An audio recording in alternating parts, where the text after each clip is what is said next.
Welcome to the Dental Journeys podcast, brought to you by White Coat Financial. Whether you're a new grad or a seasoned dentist, we are here to share stories of dentists from across Canada, how they got to where they are today, and the strategies that helped them along the way. Plus, we bring in experts from outside of the dental world to share insights on the business and financial side of dentistry, helping you thrive beyond the clinic. Today on the Dental Journeys podcast, we peel back the layers of starting your own practice. Our guest is Dr. Scott Kollen, a dentist in Vancouver, BC. Dr. Kollen has successfully started and managed dental clinics in Alberta before opening his clinic in Vancouver, River District Dentistry. He's also the co-creator of the Snowball Seminars. So without further ado, let's dive into today's episode. Cool. Yeah, tell me about where you grew up, and then I guess just the path to UBC and why you chose dentistry while you were at UBC. So I grew up in Pitt Meadows, BC, not too far from here. I went to undergrad at UBC, and then while I was there, started filling out applications, shadowing dentists. Actually, it was only dentists. I didn't even consider med or anything like that. Yeah. My dad owns a business, and so the whole entrepreneurial professional side of things, that kind of rubbed off on me at an early age. I knew I wanted to do something with my hands and work with people and be able to kind of control my time and income to a degree. So that's kind of what funneled me into dentistry. Applied to a whole bunch of schools, including a bunch in the States. Got into a few down there. Ended up getting accepted to UBC, so ended up putting in a lot of time on the Vancouver campus, and finished my dental degree up there, and ended up moving over to Comox on the island after graduation. Yeah, what made you go there? Was it the surfing or?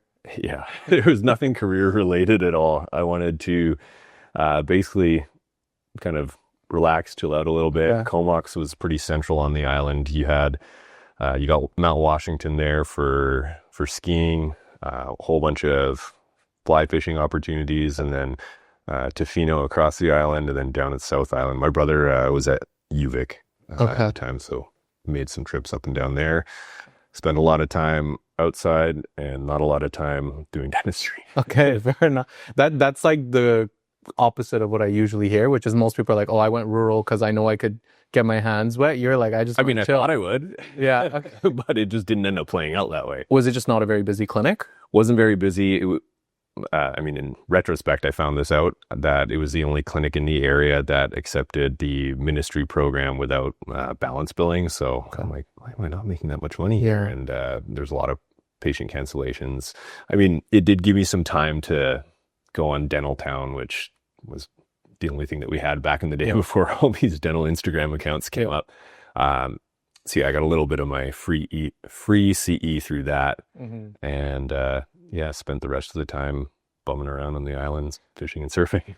If you don't mind me asking, what kind of business is your dad in? Not dental, not healthcare related. Okay. Industrial energy. So hydroelectric power. Damn. Okay. So, and he runs his own place. So who would his typical client be then? BC Hydro, big power utility company. Yes. What's one of them? I think one of them is Atlantic Power. He does. It's not like a brick and mortar thing. He does consulting, like diagnosis, repair, and maintenance for big hydroelectric turbines. The Mamquin River up in Squamish. Yeah, you hear that one? So he was the project manager for the hydro station that was built there back in the mid 90s. Okay. And then if entrepreneurship was the thing, like what was it about maybe his business say like, okay, I don't want to do that, I'll go into like something in healthcare? He pushed me to it. Well, I shouldn't say push me to, but push me away from what he was doing a little bit, just seeing some of the like crazy hours, like up at 4:30 every day, driving up to Squamish for days on end. We'd be at home having dinner, the phone rings, he picks it up, my mom's looking over at him kind of mad, and you can hear Mamquin station, major alarm. It's like, sorry honey, I gotta go deal with this. Not to say that it was a bad career decision. There's some aspects of his line of business that frankly I'm kind of jealous of after going through the dental side of things, and probably some things that I'm like, oh, I'm really glad that I'm in dental and not in big industry. Okay. No, fair. I know what that's all like when you're at the dinner table and your wife's like, hey, are you done work yet? And you see the phone calls. At least I think that's the nice thing about dentistry. When you leave, you've at least left physically, mentally, sure. You might be still stirring about. But yeah. And so what made you go from Comox to Alberta? Because that's where you went next, right? That was the next step? Yeah, I made the jump over to Calgary. Okay. It was for a girl. Okay, got it. Who I'm no longer with anymore. Oh, okay. But yeah, she was in med school and matched to a residency at UFC. So I left Comox, made the trek over to Calgary, and then, no pun intended, joined Trek Dental, which was kind of where my eyes were open to what was possible in dentistry, the business of it, the entrepreneurial side of things. Okay. Well. And I'm assuming you started out just like as an associate, and it was just luck that you ended up at Trek, or did you actively choose, like, seek them out? I'm trying to remember how that all played out. There was, I think, my mentor that I had done my practicum with in dental school. He had introduced me to a rep who then put me in touch with somebody else, who then put me in touch with one of the main partners in Trek.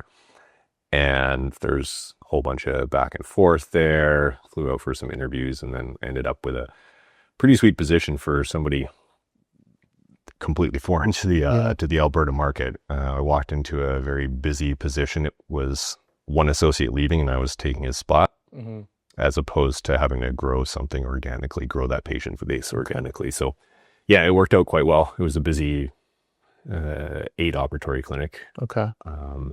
Yeah, couldn't have asked for more. Had all the tech, lots of mentorship, lots of CE opportunities, and And then how did that, because I know you were involved in growing some of those clinics, how did that happen? How'd you go from just, working as an associate to now being a little bit more hands-on with the, let's say, expansion or business side of the clinics? Yeah, so when I joined, they had 5 clinics total.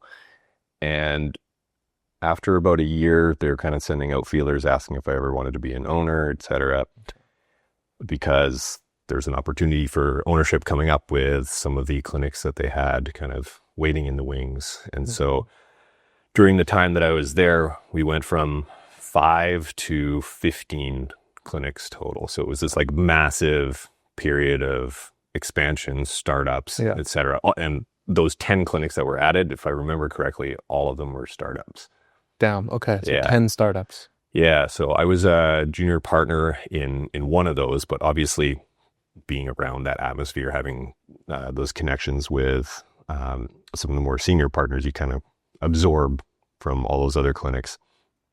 And so after, I think it might have been a year and a half after initially moving to Calgary, I ended up partnering with one of them in one of the inner city locations. Okay. And then that partnership, was it limited a little bit to like, okay, the startup that you're doing, you're a partner in that? Or did you get to actually be hands-on with some of even the further expansions or have a say in what was happening? It was just that one clinic. I bought in at a fairly low percentage because I wasn't quite sure how my, personal trajectory was going to, if you're going to stay play out. Exactly. Yeah. And that kind of goes back to the girlfriend that I was with at the time. Because she was doing a residency, right? You said? Yeah. And then there's a fellowship after that. Yeah. And that's that whole match process where you don't really get a say. And so I was upfront with them about how that could play out. And so, after that clinic opened, I don't know how much you want me to get into with the clinic. It was fairly slow. And then I want to say another year and a half afterwards, that's when match day came and it was match to Vancouver. Okay. So, down. Yeah, that's when I had let them know that I was unfortunately going to be packing up to move back to Vancouver. Okay. And what was that like on the transition out? Did someone just buy out your shares? Was it pretty clean in terms of just breaking super up? Clean, like no ill will. Yeah. We talked about it happening. It happened. Yeah. And everything went according to how we discussed. So, yeah. And then when you came back here from Not Wrong, you just went straight into a startup, right? Yeah. So, what made you decide to be like, all right, I just left a clinic. I'm coming back. I'm going to go straight into a startup rather than work as an associate? So, I had looked through all the like brokerage listings, all of the online classifieds and whatnot for acquisition opportunities, and nothing was really piquing my interest, raising my eyebrow or catching my eye, so to speak. Around that same time, right after match day, and I found out I was going to be moving back. One of the, it was like a friend of a friend. I ended up playing basketball with him in a men's league, but he'd grown up in the area that I'm in now and was kind of familiar with some of the development plans that were coming down the pipeline. Okay. And so that kind of, that conversation got my creative juices flowing. And then very shortly after, ended up with a excellent opportunity for a great space and a great location. Yeah. Did you work as an associate at all while in between before starting River District? Yeah. So I moved back, I think it was like May, and I spent a year flying back and forth. So I racked up my WestJet gold status quick. So I was living in Vancouver. I flew to Calgary. I mean, Alberta fee guide, definitely better than BC's. So the group that I was with in Calgary, they were gracious enough to let me stay on as a part-time associate at the original office that I had joined, the really busy position. So I was not your startup. Correct. Okay. Yeah. So I was working there 2 to 3 days a week, every week, and then fly back and forth. So I did that for a year. Coincidentally, right around the time that year was finishing up, it basically coincided with the build out for Vancouver winding up, and also coincided with them telling me that the new associate that they had hired would eventually be taking my spot. So it's kind of like, it wasn't like get the hell out of here right now, but it's like, all right, like time to get off. Okay. So I went cold turkey. I opened the startup here in Vancouver with no backup associate position. Okay. So you were just probably slow, I'm assuming, up front? No. Interesting. No. So how did you get busy? Because I know you spent a lot of time marketing before your clinic actually opened, right? Yeah. So, I mean, the one good thing about not working full time for that year and having all that back and forth was that I had a ton of time on my hands. And basically I took that time to sit and research and do as much background studying and reading as I could. Not only like dental practice management stuff, but startup dental clinic stuff, basic business principles, ownership stuff. And I was just basically consuming all of this content. I mean, I told you I tore my Achilles as well, so I wasn't exactly mobile and had a lot of time to sit around. So anyways, I had basically seen what could be done with these Calgary clinics, what made some of them like really successful really quickly, what aspects I wanted to take and then implement into the Vancouver build out. And when we ended up opening, actually even before we opened, our website crashed because there was so much traffic that was getting driven to it to register for online scheduling that I just get this notification. I still got the screenshot of it on my phone. It was like one of my proud but like slightly scary anxious moments from like, holy crap, I just crashed. But that was born out of creating some social media accounts early on, kind of documenting the process, starting to really slowly build up a following. And when I say following, I don't need like thousands of followers. I don't even have thousands of followers now, 6 years later. Doing some ground marketing, putting time in at some of the like local community fairs, festivals, that kind of stuff, building up even just like 100 names, 100 emails to use as kind of those warm leads.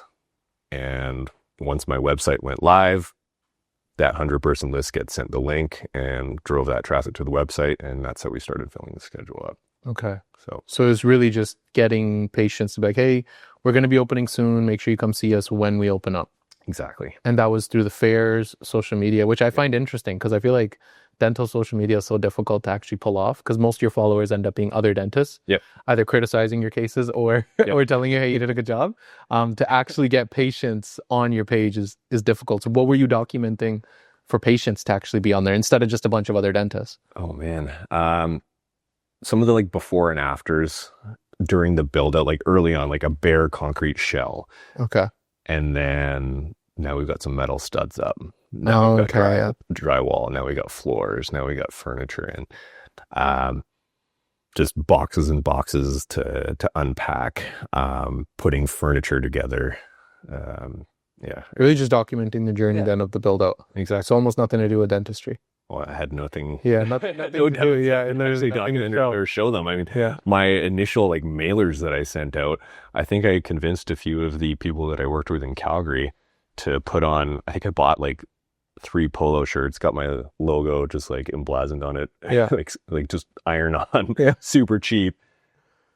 Got them to pose in an operatory with me, pretending that they were my staff. Okay, yeah. And that was what I worked with for the first little bit before I actually had real Staff. employees. Yeah. Oh man. Okay. So literally like just bare bones of a startup and just doing it all at the start. So I'm curious because I want to really talk to you about startups, given that's your space. Is before we even go into maybe some of the nitty gritty on like when to hire people, who to work with, what would you say to someone about the pros and cons of the startup? Because I feel like there's a lot of content out there about acquisitions, of buying an existing practice, what to even look for in those practices and the appraisals and all of that.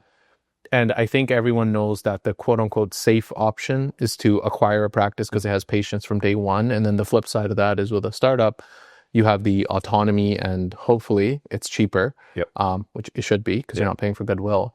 But could you expand on that as someone who's seen both sides and has gone the startup route? Yep.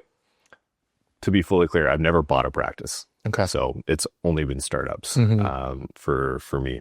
I guess advantages, like you mentioned, it's cheaper. There's also, I guess, the opportunity for a higher net worth play because of the cheaper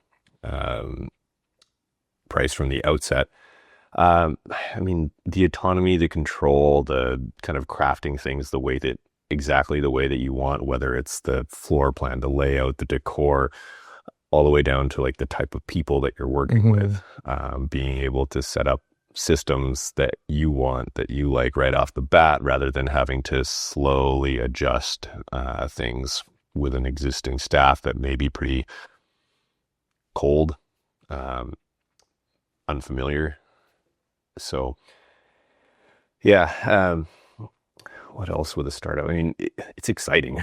I mean, not that purchasing a new practice isn't exciting, but I mean, you really gotta have a thick skin, short memory, and some grit to be able to get through and get out of the red and into the black. Because that's honestly the biggest challenge, is getting through that the interest only period. Yeah, that grace period of whatever 12 to 24 months, depending on what the banker gives you. Exactly, and being able to cover that monthly nut. So yeah, it's not for the faint of heart. Yeah, but given the right opportunity, I would recommend it. Yeah. But yeah, the circumstances have to be lined up in your favor. Fair enough. I've always viewed the startup space as an ignoring specialists, because the specialist technically, like, yes, the location matters, but I would say not nearly as much. For a general dentist, it's so much of it is a real estate and location play. 100%. Obviously you had maybe some luck where you had a friend who kind of knew a development was coming, but even when you were searching, was there anything specific that you wanted to look for? What kind of demographics were you looking for? What do you look for in the location more than anything else?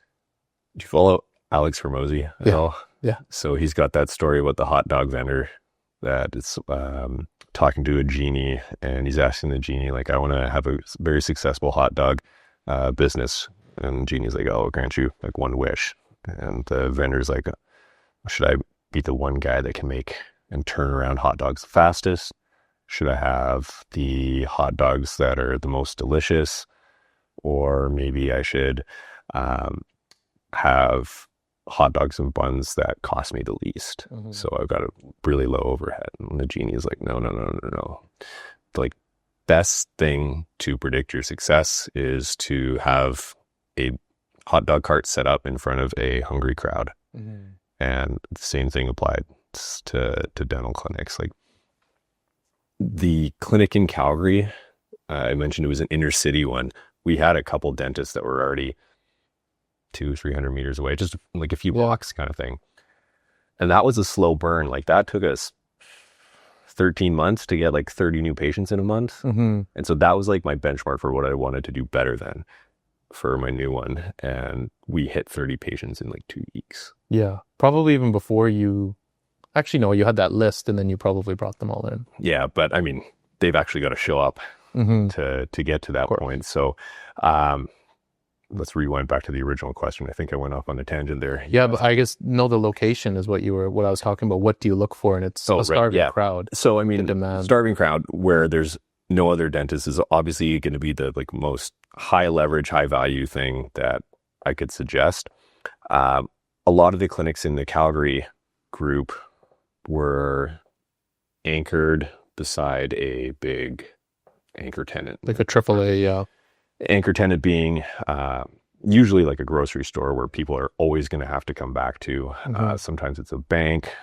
Other times it could be a like transit hub, ground floor location as well, rather than being buried in a professional building. Yeah. I think that's more important for a GP rather than specialists. I think specialists can still get away with it. Yeah, they could be in a closet and you'll be okay. Yeah, exactly. So yeah, anchor tenant, ground floor, first to market.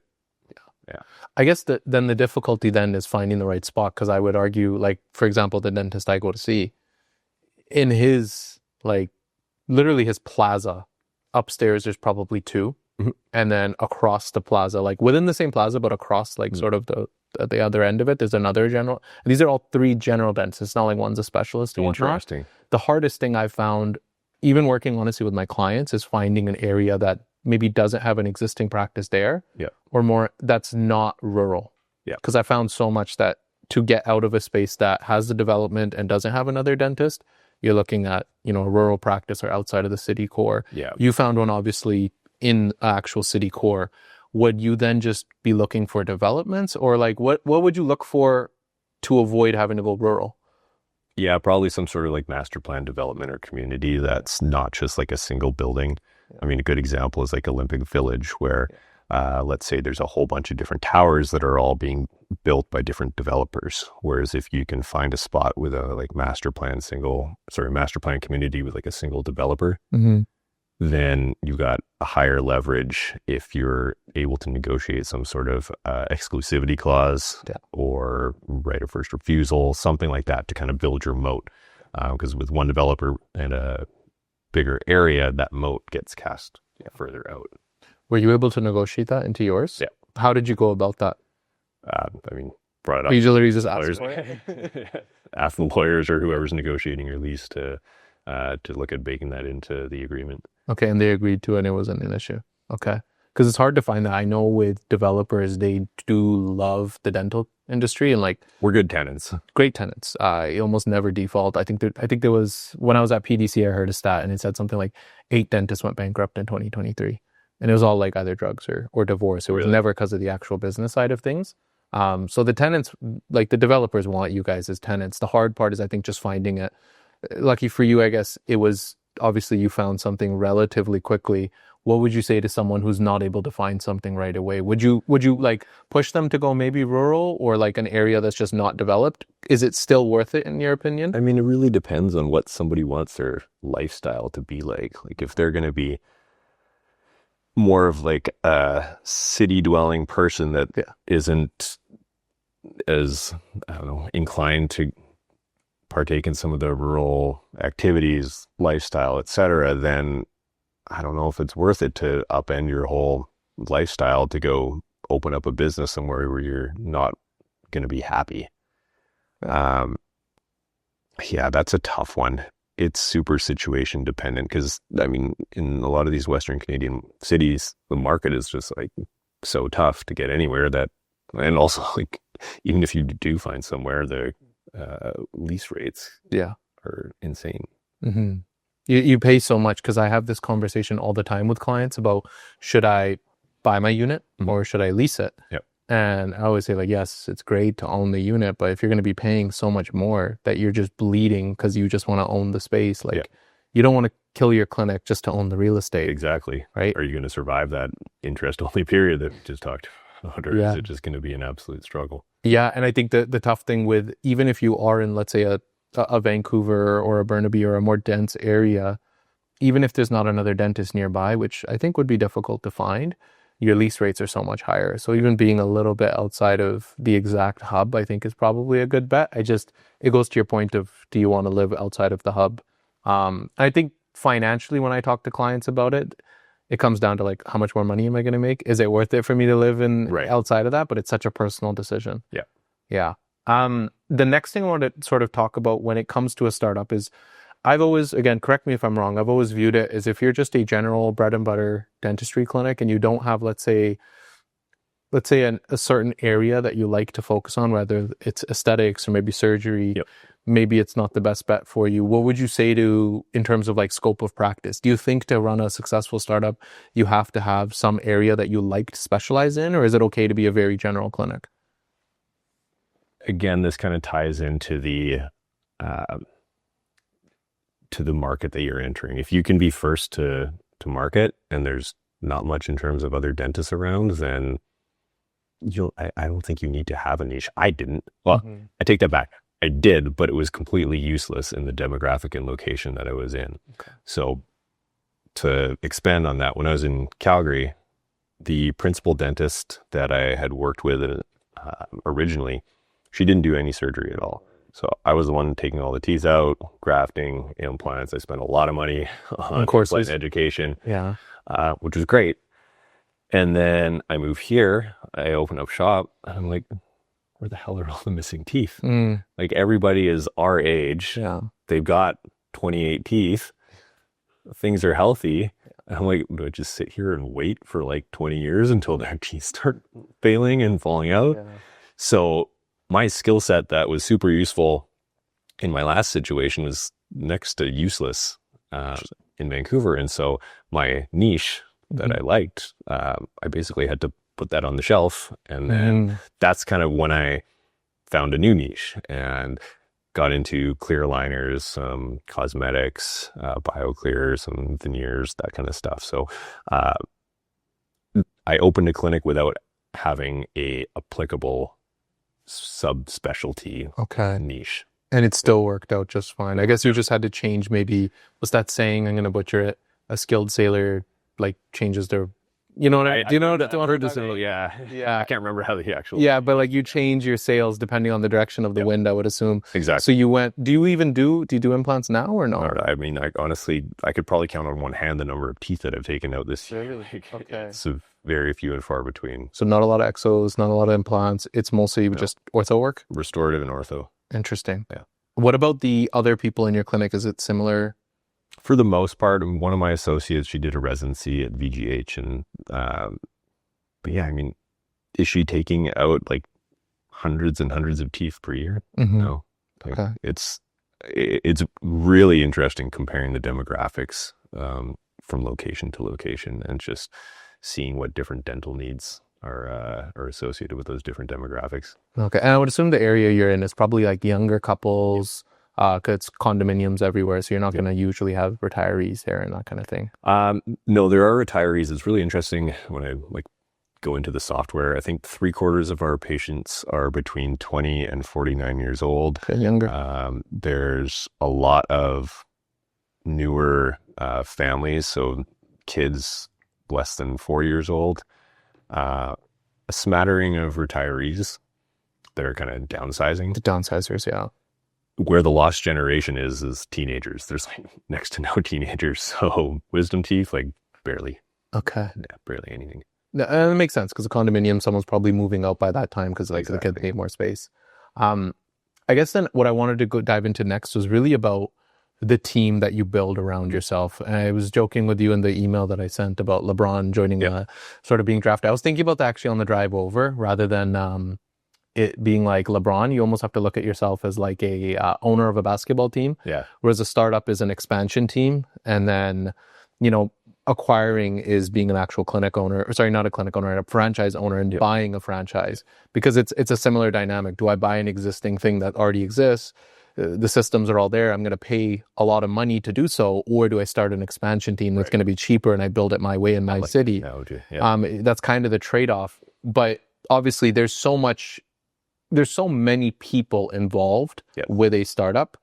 let's start with the external team first, and then we'll move into the clinic. The external team would be the people who are not going to be in the clinic with you. So you're the quarterback of the whole team, especially at the beginning where you don't have any staff. So lawyer, CPA, don't really need a bookkeeper right off the bat. And CPA can probably put you in touch with somebody. Realtor, what was the other one I said? I assume a healthcare banker. Oh, yeah, banker. Yeah. Banker, like equipment rep, Yeah. designer as well. Okay. Just to be able to help you evaluate spaces, see what's possible. I mean, if there's pillars and elevators and stairs everywhere and you're kind of hamstrung in terms of what you can do within a space. So having a designer on your bench is super handy at the start. And I mean, like in dentistry, like you can find a whole host of people within those fields to network and start to grow relationships with beforehand. And doing that early is important rather than, oh my God, I need to have a lawyer sign off on this thing, and it's like financing is going to be closing. So being able to have those people like ready to go on speed dial is super important. Yeah, and I would assume, did you end up having a contractor, or was that part of the designer and contractor were same? They were kind of like working together. Yeah. Same company or different? Not the same company, but they had a professional relationship beforehand. So I would assume most of the people probably did. Like, for example, I'm going to plug them here because I like them. Aaron and his dad, Pat, at Medaisky, they end up connecting like clients with me and then with another person, the accountant, and all these people. And you end up, once you talk to one person who works in the dental space, they'll end up connecting you with, they'll be like, oh, go talk to this guy. I've already worked with him on 50 clinics or whatever the case is. So that was like, let's say the external team, all the people involved before the clinic gets started. My next question is going to be, in terms of the internal team, who did you look for first? And then when did you start looking for hiring? How far out were you from the day that you actually started your clinic or opened the doors? It's funny you asked me this because I was literally just talking to my assistant yesterday, and I was like, you realize it's been almost exactly 6 years since you joined. So we opened our doors May 21st, and it's the end of April right now. So it was probably, I started looking probably 2 months beforehand. Searching for jobs. Yeah. It was at PDC actually that I had interviewed her. Yeah. March, and then started in, let's say, April. So, I mean, I think roughly around the time when the flooring is going in is kind of what we say at Snowball, to start looking. You don't want to be hiring people too early and then you're like bleeding cash paying them. If a delay happens, you got nothing for them to do. I started off with a assistant and a receptionist, and that was it. Okay, no hygiene. No hygiene. I started doing hygiene myself. I mean, I ended up hiring a hygienist fairly quick out the gate. Like after 2 weeks, I was booked up enough that I was like, okay, we need to bring a hygienist in to free up some of my time. So, assistant and a receptionist right off the bat. Mm-hmm. And then you start out doing your own hygiene till you get busy enough, then you bring in a hygienist? Yeah. Okay, and once you had that initial team, then what was sort of next? Did you just start batting on more assistants and more hygiene? That first hygienist she was just coming off of mat leave, so I think she was only working 1 or 2 days a week. So I ended up hiring another hygienist. Okay. And then, oh man, this is so long ago. And then I think I hired another admin. Admin is where I think you should be considering hiring for experience. I know it gets tossed around like hire for personality rather than experience, but admin is one aspect where we as dentists get like no training. Like I can train an assistant, no problem. Mm-hmm. Hygienist, I mean, to a degree, sure, I can train it. It's still a clinical role, but software, claims, submission, all that kind of stuff is, I think, where it pays to hire somebody that has a decent amount of experience in handling that. And from there, things just snowballed. The beat grew till we couldn't grow anymore. And then we expanded, whether opening more operatories or more hours, hired more to be able to fulfill that.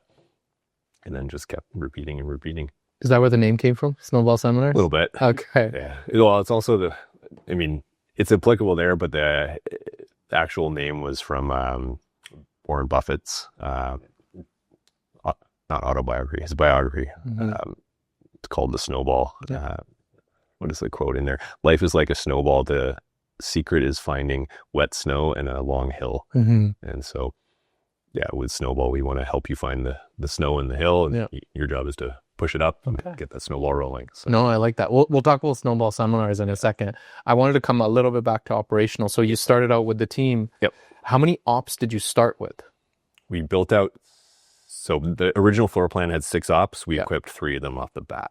Okay. And then you kept the other 3 to build out later? I mean, they were all plumbed. All the cabinetry was in there. It was literally just ordering equipment and getting that installed. So we did that fairly, I want to say within the first year, built it out to 6. How many are you at now? Still 6? No, we just finished up an expansion. We're at 10 now. Damn. Yeah. How'd you do the expansion? Did you just find a unit next, left or right or behind? Right behind us, the medical clinic that was beside us. I mean, we all see in the news that there's a lack of family doctors. They couldn't keep a doctor there, and so they ended up Probably just had a locals in and out. pretty much. So Yeah. they closed their space. I took over the lease, went through the whole permitting, planning process again. So that was technically startup number 3, even though it wasn't like a discrete, An official startup.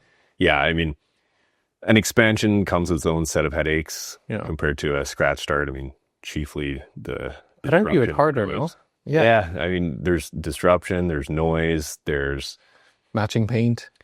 I mean, Matching we stuff. didn't even try to. I mean, by the time 5-6 years go by, the dye lots for the vinyl floor tiles are out of production, and I mean, also just trying to. Your monthly nut is way bigger, and so it's a little bit more scary. Okay. Yeah, I've gone through expansions with clients, and I remember when we were like going through the numbers, I was like, this feels harder than when you just started this clinic, because I give this analogy a lot with clients when it comes to, like, let's say their financial planning. The wealthier you get or the more income you make, the mistakes are bigger. Yeah, and I always they get explain to them. amplified. Yeah, I explained to them it's a little bit like going to the gym and lifting weight. If you're benching, I don't know, just a bar, it falls on you, you'll be okay. Right? And you get up to a plate, and it's like, okay, even if it hits my chest, like, I'll be okay. Yeah. 2 plates, you're gonna crack some ribs, and you use like 3 plates, you might die. Yeah. It's the same thing with a clinic. Is I have more patients, I have more staff, I have more overhead, I have more income, more money, more problems. The risk multiplies. Yeah, and the risk multiplies. What made you feel comfortable to go and do the expansion? Was it just, hey, we're fully busy in all the different ops? Yeah, I mean, now this opportunity popped up, but at that point, I think it was like it's probably late 22, early 23, something like out of that. the pandemic. And just looking ahead, the analytics software I use, it has a nice projection for the next month, and you can tell where the asymptote, I can't remember It starts to level off. Yeah, exactly, where it plateaus. And I could see that keep happening, and our operatories were all full. And there wasn't really anywhere to add, and so that was a good indicator that we needed to physically expand, because there was no more empty space to use. So that was just over 2 years ago, I guess, that kind of started, that whole process started. How long did that expansion take? I'm assuming it was longer than the actual startup. Yeah, that's where the headaches came in, because the city's permitting time took forever. And then we had to go through demolition, as opposed to just having a bare empty shell. We take everything out, and then new firewalls going up. You're trying to work around the clinic being open, the neighbors, the residents above complaining, et cetera, et cetera. So yeah, I mean, I like to base it off when my kid was born. Okay. I think we started demolition right after his birthday, and I think it was around just over a year, somewhere between a year and 6 months. A year to 18 months. Okay. And did you make the decision well in advance of, okay, as soon as an opportunity pops open, I'm gonna expand, or did it just kind of? I was looking at other spaces close by to do a satellite. Yeah, but I mean, that just felt so wrong in my soul, like robbing Peter to pay Paul kind of thing. There's no opportunity to, what's the phrase here? Basically to leverage the infrastructure that you already have. Like I'd have to buy a second scanner, a second cone medium, all that stuff would have to be done if I opened up a spot a few blocks away. And luckily didn't go through with that. And then shortly after, the space next door opened up. So yeah, got it. I'm happy that worked out that way. Yeah, no, the timing is good because ideally if you can expand, that's the best situation. It's why you don't want a corner unit and things like that when you're actually going and looking for these clinics, which I guess perfectly takes me into what I want to talk about next, which is snowball seminars. What made you decide that you're going to start this course? Was it just because like, hey, there's so much demand and people don't know what they're doing? Because it's not like you have a lot of spare time on your hands. You got a young kid at home, you're running a clinic. You can't be bored. So what was the motivation there? So after seeing how things went here versus my previous experience, and when I say here, I mean like pre-expansion. Okay. So just the original 6 operatory clinic and how that took off. I was pretty stoked, a little bit high on myself and being like, yeah, I did this. Yeah, I'm good at this. Exactly. So I like public speaking, and the PDC has an opportunity for people to test out their speaking skills, much like how you and I met. And I guess it wasn't even a year after we had opened, I had applied. I was like, I'm going to see if I can do a little lecture on my experience comparing like a slower startup with one that like took off like a rocket. And so I get approved to deliver this lecture. I show up and there's like 130 people, like it's standing room only. Lecture hall's packed, and I was like, whoa, this got like a crazy turnout. And so delivered that lecture, and then shortly afterwards, one of my colleagues out in Calgary, who's also opened a few clinics separate from the group that I had joined, we had started talking about doing some sort of seminar for dentists in Western Canada. Between us, we had done multiple startup clinics, and so that whole process started right after that first PDC lecture, and then obviously with PDC kind of getting like put on hold and whatnot, you guys causing COVID and spreading it all around, all our fault. So anyways, that we put together a curriculum, and then I think it was, I can't even remember how long ago it was, 3 or 4 years ago, we had our first session, basically kind of helping guide and coach dentists through the kind of conception to planning and equipping and opening of a scratch start dental clinic. And we've had kind of one session per year since then. And, So with snowball seminars, do you walk them through? Obviously, if someone wants to go, you'll walk them through everything. But in terms of the curriculum, do you guys cover how to find the space and then the actual nuts and bolts of doing the actual startup? How to map things out? What would you say is like an outline of what you're going to learn if you were? I should have my whole curriculum here, but we basically start off with like risk analysis and vision to basically see if doing a startup is even the right decision for you. Like some people may be like super risk averse, may not be in, let's say, a family or a financial position to take on a startup. They may need to kind of look within and see how their people skills are in terms of hiring, firing, managing a clinic, and all those kind of like soft skills that are, I mean, I don't want to say like boo-hooed or kind of like swept under the rug, but they're actually like really important to that whole process. The clinic outside, they're important outside the operatory. Yes, exactly. So we walk through that.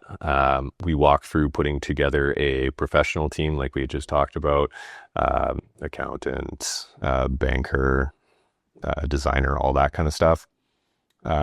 We talk about finding a excellent site, so site selection, real estate. And then where do we get into? Then we talk about floor plans, I mentioned stairs and elevators, those kind of obstacles, how to lay out a efficient floor plan. And then from there, talking about equipment selection, IT stuff, a little bit on software, hiring, marketing, and basically everything leading up to getting your doors open. And we bring in experts in each of those fields that I just talked about. So we have a real estate investor that is exclusively in healthcare, an interior designer, who else? Lawyers. So we kind of bring some of those people in to kind of get their standpoint from their side of the industry. Okay. So you're really just giving them, I guess, the blueprint of, okay, if this is something you want to do before you go and do a startup, it probably would even make sense to do the course so that you know what you're getting in for. Oh, 100%. Yeah. The way that I phrased it in my most recent PDC lecture was, we wanted to be the informed consent of dental startups. So you know, eyes wide open, what you're getting yourself into. All of the risks, all of the benefits, all of the alternatives, all of the potential complications. Just so you're not finding yourself in a whole 18 months after opening, floundering and being like, what the hell just happened? How do I get out of this? No, I love that, because with a startup, I can't tell you let's say how many appraisals that I see that are just failed startups. Yeah. And we're doing an asset purchase because now you can't even get the lifetime capital gain exemption because there's no goodwill, and someone's just buying the assets and they've depreciated because you've had them for 18 months, 24 months, and their clients are going, oh, this is a great, investment for me. But I'm looking at it going, someone actually like this, great, it's good for us business wise, but this was some guy's clinic and he decided to do it and just couldn't either finish it or get it off the ground. Yeah. So this would just prevent all of that, or at least give you a synopsis of what you're in for and what to look for, so that you hopefully are successful and you don't just close up shop. We want people to pause and be like a little bit critical of any opportunities that come across their desk, because some things might look great on paper, but in real life, they may not actually end up being that good, and in fact can be quite the opposite and quite stressful. Yeah. I would say every startup is extremely unique, given the principal running it, the location you're in, the demographic, all of that. But do you have like one or two, let's say, non-negotiables with any startup? It doesn't matter where it is or who's running it. Is there anything that stands out to you of like, okay, if this is not here or if this is here, you shouldn't be doing this? I mean, I would probably echo some of the stuff that I talked about before, like being first to market with minimal competition. Like, if that is the one thing that you're going to compromise on, like, there better be some other reason why that is an absolute slam dunk spot. I mean, I speak on startups. Don't get me wrong. I am not some like phenomenal dentist guru that's super highly skilled in this stuff. Like, practice A to practice B, I mean, the biggest difference is purely location. Like, it's nothing special that I did. Yeah, I mean, there's some things that I did to facilitate a clinic, but you could plug in another dentist and still be successful there. So location is super, super super important. Yeah. It's funny when I do a slide or a talk about, on one of my talks, I do, what are the pros and cons of a startup versus an acquisition. And on that exact screen, I have a picture of Khabib. And it just says, send me location. Because I think that's the number one driver of, in my opinion, if you're going to be successful in a startup, honestly, even a existing practice, depending on where you are, everything comes down to location, even when it comes to like your real estate investments and all that stuff. So I'm glad you walk people through how to actually find that. I guess the next thing I want to chat about before we move on to sort of, because I know you're a part of a buyer group, but when it comes to Snowball seminars, how often do you guys do it? Are they in person? Are they virtual? What's the situation? So it's in person. We've only been running them once a year. Okay. It's here in Vancouver. It's kind of hard to do it in multiple locations when we have a team of those other experts that I was talking about, like coming in. Exactly. So it's in person. The next session is going to be, I think it's the first week of October for this year. And I mean, the way that we end, I think one of the last slides that we end with is like, the days of, if you build it, they will come. I don't believe that.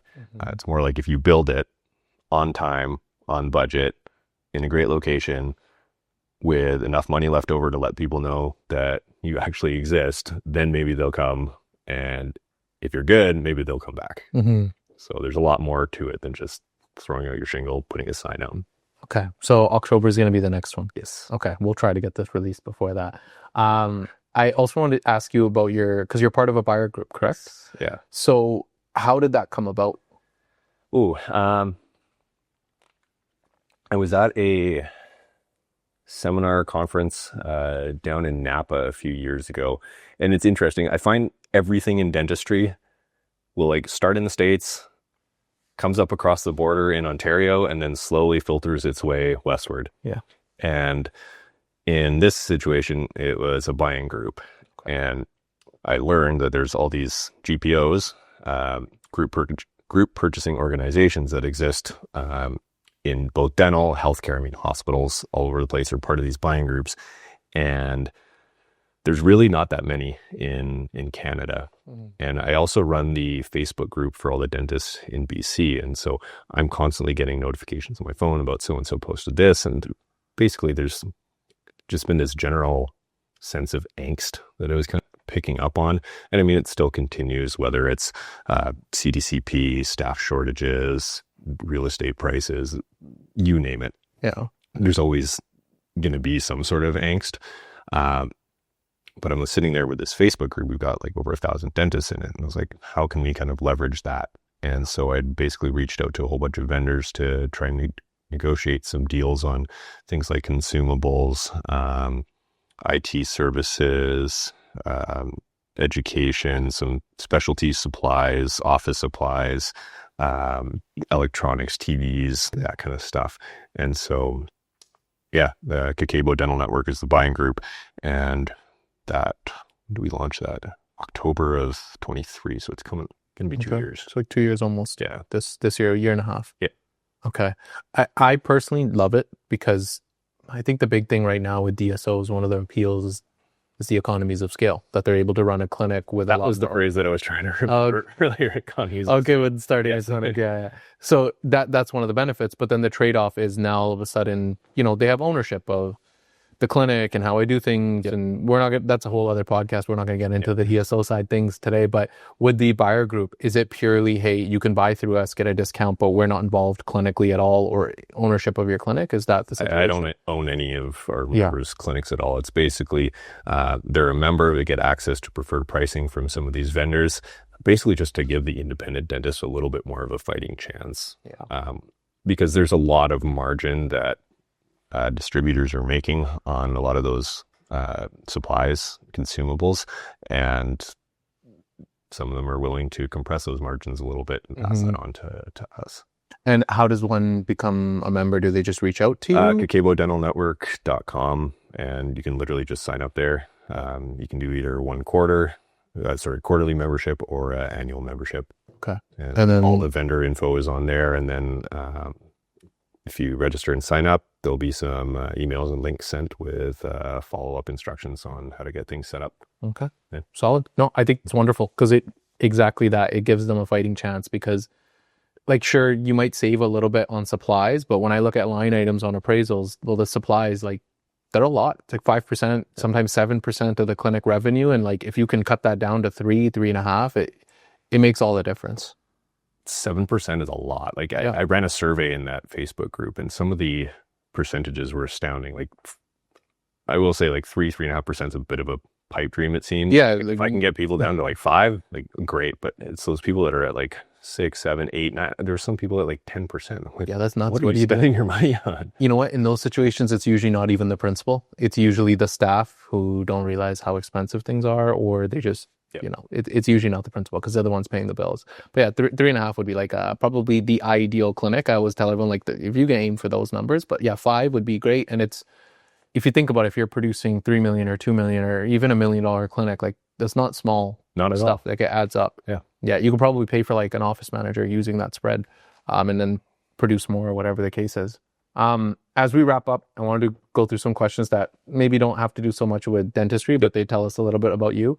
I wanted to ask you, because I know you played basketball your whole life and still a basketball fan, I'm assuming. Who's your GOAT basketball player? So when you first sent me this this question, I was like, I could say like Kobe or Westbrook. Like, big fans of the motor and their tenacity and like what they kind of squeeze and demand out of other people. But I was like, you know what? The more interesting answer is my high school basketball coach, Rich Goulet, from Pitt Meadows. And he actually received a award from Stephen Harper, previous prime minister, a national award for volunteerism. He was at Pitt Meadows for, I think, 30 plus years and led multiple teams to championships and places in the placing in the provincial championships where we really had no business being, and kind of like taking a startup from 0 to championship game at the BC finals. And don't get me wrong, he wasn't a very like soft, nice, calm person. He demanded a lot out of us, and it basically shaped multiple generations of young men in Pitt Meadows. And all of us kind of really rallied around his cause when he was kind of pushed out of the position. And I think that's something that I try to bring to my everyday job as a leader. I'm not spitting fire and brimstone and coffee flavored spit everywhere and bringing clipboards, but being able to hold people accountable and not tiptoe around when somebody's not performing, and trying to kind of extract as much high performance and push people. Maybe they're going to be a little bit uncomfortable along the way, but try and push to get the best out of them. So, yeah. That's difficult to do in a dental clinic. Oh man, it's so much harder. It's so much harder when you're surrounded with 20 females and maybe only a couple other guys. And I'm like, that's kind of what I was getting at. From high school that I learned are not going to work here. But no, definitely not. But yeah, I take what I can and apply it as much as possible. No, fair enough. I always ask the basketball one, or I try to ask something about sports, because I feel like who you like in a specific sport, like I was a soccer guy. Yep. If you're a Messi guy or a Ronaldo guy, it tells me a lot about you in and of itself. Whereas this is like LBJ, Kobe, MJ. It's like, it'll tell me a lot about that person. So no, I like those answers. Next one I was going to ask you about is restaurants. Favorite restaurant in Vancouver? Favorite restaurant, let's say, international? Vancouver, I would say the Volpes. Savio Volpe or Elio, the new one. International, there's a really good one in, is it Norway? No, Copenhagen, that my wife and I went to. I think it was called Host. It was like a Michelin star kind of underground. Canadian, outside of BC, I'd say Joe Beef in Montreal. Okay. It's really good. I've never been. Yeah, I feel like even the international ones, most of the time when I ask something like this, people are like, I don't remember the name, but it was in this country and the food was really good. Yeah. If you go to Montreal, Joe Beef is legit. Okay, good to know. And yes, Savio Volpe is it's fire. You just never get a reservation. You have to book so far in advance. Next thing I wanted to ask was a little bit about, for me, I've always viewed this question as it tells me about what would you do if money wasn't a care in the world. So I was asked, if you had, let's say, all the money in the world, liquid, in cash, after tax, what would your day look like? What would you do for work? How would you spend your 24 hours? I'd probably be still connected to the dental industry somehow, probably not seeing patients nearly as much as I am now.